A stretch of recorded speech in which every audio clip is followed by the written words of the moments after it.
સોમનાથ છે દ્વારકાથી બધાને આજે આપણે છે તે બનાવવાના છે તે છે તમે ક્યારેય વિચારવી નહીં હોય તેવું આપણે છે તે મેગીને ભૂલાવી દઈ છે તેવું આપણે નવો ચોખાના લોટનો નાસ્તો બનાવવાના છે. તો બ્લોગમાં કન્ટિન્યુ રહેજો અને નવા હોય તો ચેનલને સબસ્ક્રાઈબ કરી દેજો, લાઈક કરી દેજો, શેર કરી દેજો અને કોમેન્ટમાં બતાવજો તમને આ વિડીયો કેવો લાગે છે. આજે આપણે છે તે ચોખાના લોટનો છે તે એક નવો નાસ્તો બનાવવાનો છે. તેના માટે પહેલાં તો અહીં આપણે 1 કપ છે તે આપણે ચોખાનો લોટ લીધો છે અને તેના માટે આપણે નાસ્તો બનાવવા માટે આગળ કઈ રીતની પ્રોસેસ કરવાની છે તે હું તમને બતાવવાની છું. પહેલાં અહીં આપણે છે તે લોટ લીધો છે તે અહીં આપણે એક તપેલીની અંદર નાખી દેવાનો છે આ રીતે. હવે આપણે છે તે પહેલાં તો આપણે આગળ છે તેને આપણે આ એક વાટકી છે તેને આપણે પાણીની ભરી લેવાની છે. અહીં આપણે છે તમે જોઈ શકો છો કે આપણે જે લોટનું માપ લીધો તો તેનાથી જ આપણે છે તે આપણે પાણી નાખવાનું છે. જેટલો આપણે લોટ હતો તેટલું જ પાણી નાખવાનું છે. હવે તેની અંદર છે કે આપણે સ્વાદ મુજબ આપણે મીઠું એડ કરી દેવાનું છે. અહીં આપણે છે તો અડધી ચમચી જેટલું આપણે છે તે મીઠું એડ કરવાનું છે અને મીઠું નાખ્યા બાદ તેની અંદર અહીં આપણે છે તે તેલ નાખવાનું છે. તે પણ આપણે અહીં છે તે 1 ચમચી જેટલું આપણે તેલ નાખી દઈશું. હવે તેને આપણે ઉકળવા મૂકી દઈશું. હવે તમે જોઈ શકો છો કે તેને આપણે છે તે ઉકળવા માટે મૂકી દીધું છે. જ્યાં સુધીમાં છે તે નિમક અને છે તે આપણે તેલ ને પાણી બધું એક સરખું થઈ જાય છે ત્યાં સુધી તેને ઉકળવા દેવાનું છે. તો તમે જોઈ શકો છો કે આપણું પાણી અને તેલને સરસ મસાલું રેડી થઈ ગયું છે. તો તેને આપણે છે ને ગેસને ઓફ કરી દઈશું. તેને નીચે ઉતારી લઈએ. હવે આપણે જે આપણે લોટ લીધો છે તેની અંદર જ આપણે પાણી નાખી દેવાનું છે. જે આપણે ગરમ કરીને રાખ્યું છે તે તેલને નાખીને રાખ્યું છે મીઠું ને તે આ રીતના. અને હવે તેનાથી આપણે લોટ બાંધવાનો છે આ રીતના. કેમ કે આપણું ગરમ છે એટલા માટે થઈને આપણે ચમચીથી પહેલાં હલાવવું પડે છે. પછી આપણે હાથથી ઓલું કરીએ તો વાંધો ન આવે એટલા માટે. અને કેવો લોટ બાંધવો તે પણ હું તમને બતાવવાની છું. અને આ નાસ્તો છે તે બધાનો ફેવરિટ બનશે અને ફટાફટ બની જશે તેવો આપણો નાસ્તો બનશે. અને મેગીનો છે તે ખાવાનું પણ ભૂલી જશે તેવો જ આપણો આ નાસ્તો બને છે. મેગીને ભૂલાવી દે આ રીતના થોડું થોડું પાણી કરીને તેમાં એડ કરતું જવાનું. આ રીતે લોટ બાંધતો જવાનો. થોડુંક એવું ઠંડુ પડે પછી આપણે છે તેનો આપણે હાથથી આપણે લોટ બાંધી લેવાનો. હવે તેને આપણે છે તે હાથની મદદથી છે તો હવે આપણે તેનો લોટ બાંધી લઈશું. એટલે છે તે સરસ મજાનો લોટ છે તો આપણો બંધાઈ શકે એટલા માટે આ રીતે. તમે જોઈ શકો છો કે ભેગો પણ થઈ ગયો છે. તેને આપણે આ રીતના આસાનીથી છે આપણે તેનો લોટ છે તે બાંધી શકીએ છીએ. હવે તમે જોઈ શકો છો કે આપણો લોટ છે તે સરસ મજાનો બંધાઈ ગયો છે. આ રીતના આપણે સોફ્ટ એવો જ આપણે લોટ બાંધવાનો છે. બહુ છે તે ઢીલો પણ નથી બાંધવાનો, કઠણ નથી બાંધવાનું. તો હવે તેની ઉપર છે તે ખાલી આપણે છે તે થોડુંક એવું જ આપણે છે તે તેલ નાખવાનું છે, અડધી ચમચી જેટલું પણ આ રીતે. હવે તેને ફરી પાછું આપણે મથી લેશું આ રીતે. એટલે આપણો લોટ છે તે એકદમ પરફેક્ટ એવો થઈ જાય એટલા માટે થઈને.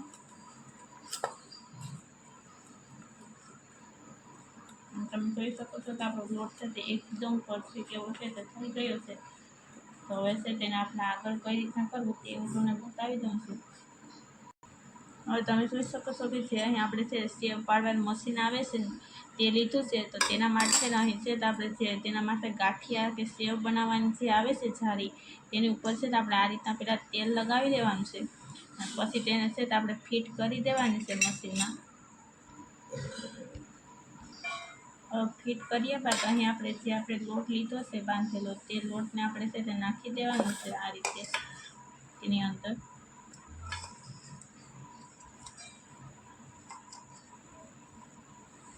અને તમે જોઈ શકો છો કે આપણે લોટ છે તેની અંદર સરસ મજાનો ભરી દીધો છે. તો ફરી આપણે છે તેનું છે તે ઢક્કણ છે તે પેક કરી દેવાનું છે આ રીતે.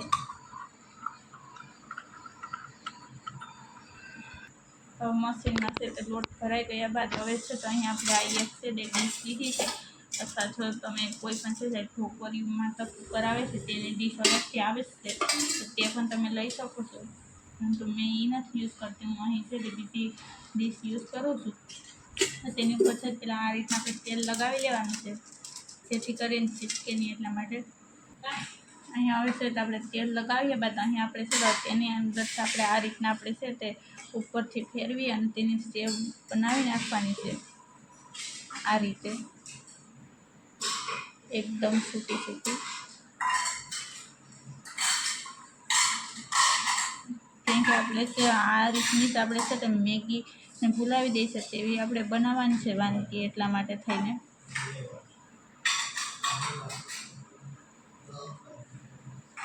કેમ કે આ છે તે બાળકોને તમે નાસ્તામાં પણ દઈ શકો છો ને એકદમ ટેસ્ટી એવી જ આપણી છે તે આ બની શકે છે એટલા માટે થઈને. તમે જોઈ શકો છો કે આપણે છે તે ડીશની અંદર છે તે નાખી દીધી છે. હવે છે તો આપણે આગળ કઈ રીતના કરવાનું છે તે પણ હું તમને બતાવી દઉં છું. અહીં તમે જોઈ શકો છો કે જે કુકરમાં છે તે પાણી ગરમ થવા મૂકી દીધું છે. પાણી ગરમ થાય એટલે છે તેની ઉપર આ રીતના આપણે ડીશ રાખી દેવાની અને ડીશ રાખ્યા બાદ તેની ઉપર આપણે છે તો અહીં આપણે જે આપણે બનાવીને રાખેલું છે સેવ તેને મૂકી દેવાની છે. તેની ઉપર ઢાંકણ પેક કરી દેવાનું. હવે છે તેને આપણે આ રીતના આપણે ઢાંકણ છે તેને આપણે પેક કરી દઈશું આ રીતે. હવે છે તો આપણે 5 થી 10 મિનિટ માટે થઈને તેને આપણે સળવા દઈશું ને વચ્ચે વચ્ચે ચેક કરી લઈશું સળી ગયું છે કે નહીં સેવ તે. હવે છે આપણે સળી ગયા હશે જે આપણે સેવ છે તે મૂકી દીધી તો તેને આપણે ચેક કરી લઈશું. અને તમે જોઈ શકો છો કે આપણી સેવ છે તે સળી ગઈ છે, તેનો કલર એ ચેન્જ થઈ ગયો છે. તો ગેસને છે તો આપણે છે તે સ્લો કરીને આપણે આ રીતના આપણે ચેક કરી લેવાનું છે. ને જરાય ચીપકે નહીં હાથમાં એટલે પરફેક્ટ આપણી સડી ગઈ છે તો તેને આપણે નીચે છે ઠંડી થવા માટે થઈને મૂકી દઈશું. હવે તમે જોઈ શકો છો કે આપણી છે ઠંડી થઈ ગઈ છે સેવ તો તેને આપણે આ રીતના કરીને આપણે હળવાથી છે તેને આપણે છે તે ઉપાડી લેવાની છે આ રીતે. અહીં તમે જોઈ શકો છો કે આખું એકદમ છે તે સેવનું પોળું શાકું છે તે નીકળી ગયું છે તો તેને આપણે છે તે એક પ્લેટની અંદર છે તે આ રીતના આપણે કાઢી લેવાની છે સેવને. આ રીતના આપણે છે તે બધી બનાવી લઈએ સેવ. અને તમે જોઈ શકો છો કે આપણે છે તે આ રીતના આપણે છે તે બધા છે તે સેવ બનાવી લીધી છે ગોળવાળી આ રીતના. તો હવે તેને આપણે છે તે આ રીતના આપણે કટ કરી નાખવાની છે આ રીતના છૂટી પાડી નાખવાની છે મતલબમાં આ રીતે. કેમ કે આપણે ભેગી નથી રહેવા દેવાની, આપણે મેગી ટાઈપ બનાવવાની છે એટલા માટે તેને છૂટી પાડી નાખીએ. એકદમ છે તે સોફ્ટ એવી બની ગયું છે તમે જોઈ શકો છો. જોતાં જ આપણે એમ લાગે છે કે આ મેગી જ છે કે નહીં એવી જ પ્રકારનું લાગે છે આ રીતે. અને આ રીતના તમે છે તે ઘર બેઠે પણ મેગી ટાઈપ તમે મેગી જ બનાવીને તમે આપી શકો છો મતલબમાં કે મેગી નો કહેવાય પરંતુ મેગી ટાઈપ જ આ છે તે બને છે. મેગીને ભૂલાવી દે છે તેવી આપણી છે તે આ વાનગી બની જાય છે. અહીં તમે જોઈ શકો છો કે એકદમ છૂટી છે તે બની ગયું છે. તો હવે છે તો આપણે આગળ કઈ રીતના કરવાનું છે તે હું તમને બતાવી દઉં છું. શકો છો કે અહીં આપણે એક પેન લીધું છે તો તેની અંદર આપણે છે પહેલાં તો આપણે તેલ નાખવાનું છે. તો પહેલાં આપણે તેલ નાખી દઈએ આ રીતના 2 થી 3 ચમચી જેટલું તેલ નાખવાનું છે, વધારે નથી નાખવાનું. કેમ કે આપણે ઓછા તેલમાં આપણે છે તે બનાવવાનો છે આ નાસ્તો એટલા માટે થઈને. અહીં આપણે તેલ નાખી દીધું છે તો ગેસને આપણે ચાલુ કરી દઈશું આ રીતે. ગેસને ઓન કરી દઈએ તો ગેસ ઓન થયા બાદ તેલને ગરમ થવા દેવાનું છે. હવે તમે જોઈ શકો છો કે આપણું તેલ ગરમ થઈ ગયું છે તો તેની અંદર આપણે છે પહેલાં તો રાઈ નાખી દઈશું 1 ચમચી જેટલી. અને રાઈને આપણે છે તે કકડવા દેવાની છે સારી રીતના કકડી જાય પછી આપણે આગળ કઈ વસ્તુ નાખવાની છે તે હું તમને બતાવવાની છું. કેમ કે ગેસને આપણે છે તે મીડિયમ અથવા છે તે હાઈ રાખીને છે તે રાઈને કકડાવી નાખીએ પહેલાં પછી મસાલો. અહીં આપણે તે હવે તેની અંદર છે તો આપણે જીરું છે તે પણ નાખી દેવાનું છે આ રીતે. અને તલ છે તે પણ નાખી દેવાની છે આ રીતના. ગેસને છે તે હાવ સ્લો કરી દેવાનું.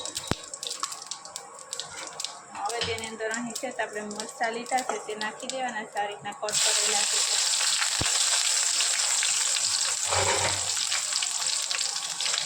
તે નાખ્યા બાદ તેની અંદર અહીં આપણે છે તે કાંદા નાખવાના છે તમારે લીધા છે તે.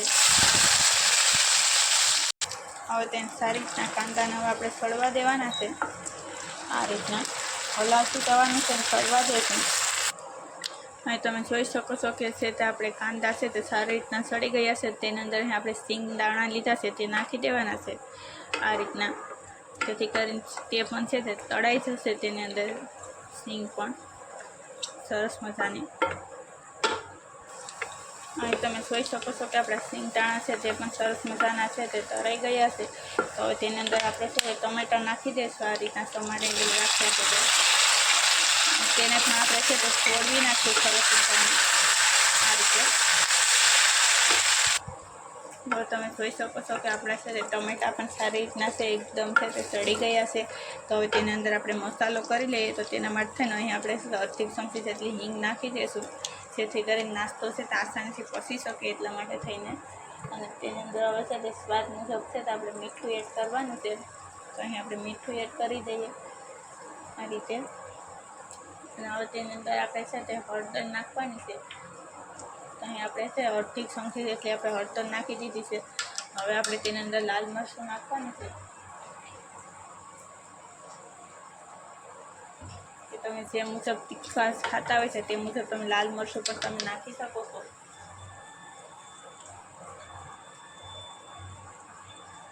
હવે તેને આપણે સારી રીતે બધી મસાલો મિક્સ કરી લેશું. પછી આપણે આગળ કઈ રીતના કરવું તે હું તમને બતાવી દઉં છું. બધી મસાલો મિક્સ કર્યા બાદ હવે આપણે છે તો અહીં આપણે જે સેવ પાડી કરી રાખી છે, જે કટ કરેલી તે નાખી દઈશું. આ રીતના જે સેવ રાખી છે તે, કેમ કે આપણે છે તે એકદમ છૂટી સેવ રાખી છે. તો મેગી ટાઈપ જ આપણી સેવ છે તે થઈ ગઈ છે. અને આ રીતની સેવ તમે સેવ બનાવીને દેશો બાળકોને, કેમ કે નાસ્તામાં છે તમે આ રીતના ચોખાની સેવ બનાવીને નવો નાસ્તો બનાવો છો તો એકદમ ટેસ્ટી એવો અને સરસ મજાનો છે તે બધાને ભાવે પણ અને બને છે સરસ મજાનું. એટલા માટે થઈને હવે તેને આપણે સારી રીતના છે તે મિક્સ કરી લેવાનું છે આ રીતે. જો તમે ક્યારેય નહીં ખાતો હોય છે તેવો જ આપણો આ નાસ્તો છે તે બની જશે. અને જોતાં જ આપણે તો છે ખાવાનું મન થઈ જાય છે તેવો જ આપણો નાસ્તો છે તે બને છે આ. અને બાળકોને તમે નાસ્તા બોક્સમાં પણ તમે આ હશે તો નાસ્તો થઈ શકો છો. અને સવારના મોર્નિંગમાં છે પણ તમે તેને નાસ્તામાં પણ બનાવી શકો છો આ રીતે. હવે તમે જોઈ શકો છો કે સરસ મજાનું મિક્સ થઈ ગયું છે. તો હવે તેને આપણે ગેસને આપણે ઓફ કરી દઈશું. તેને આપણે નીચે ઉતારી લઈશું. હવે તમે જોઈ શકો છો કે આપણો ઠંડો થઈ ગયો છે નાસ્તો નીચે ઉતાર્યા બાદ. તો તેને આપણે છે તે એક પ્લેટમાં કાઢી લેવાનો છે આ રીતે. અને તમે જોઈ શકો છો એકદમ છૂટો જ આપણો છે તે બની ગયો છે નાસ્તો. અને આ રીતના તમે પણ ચોક્કસ બનાવજો. અને નવા હોય તો ચેનલને સબસ્ક્રાઈબ પણ કરી દેજો. અને કોમેન્ટમાં બતાવશો કે તમને આ વિડીયો કેવો લાગે છે તે. આ તમે છે તે બાળકોને આપો છો તો બાળકોને પણ ભાવશે તેવો જ આપણો નાસ્તો બને છે સરસ મજાનો. તમે જોઈ શકો છો કે આપણો નાસ્તો છે તે બનીને રેડી થઈ ગયો છે. એકદમ સોફ્ટ અને કેવો સરસ મજાનો નાસ્તો બની ગયો છે. તમે જોઈ શકો છો કે તમને નજીકથી પણ બતાવું છે કે જોતાં જ આપણે ખાવાનું મન થઈ જાય છે તેવો આપણો નાસ્તો બનીને રેડી થઈ ગયો છે. તો તમે ચોક્કસ બનાવશો. અને નવા હોય તો ચેનલને સબસ્ક્રાઈબ કરી દેજો, લાઇક કરી દેજો, શેર કરી દેજો. કોમેન્ટમાં બતાવશો કે તમને આ વિડીયો કેવો લાગે છે તે.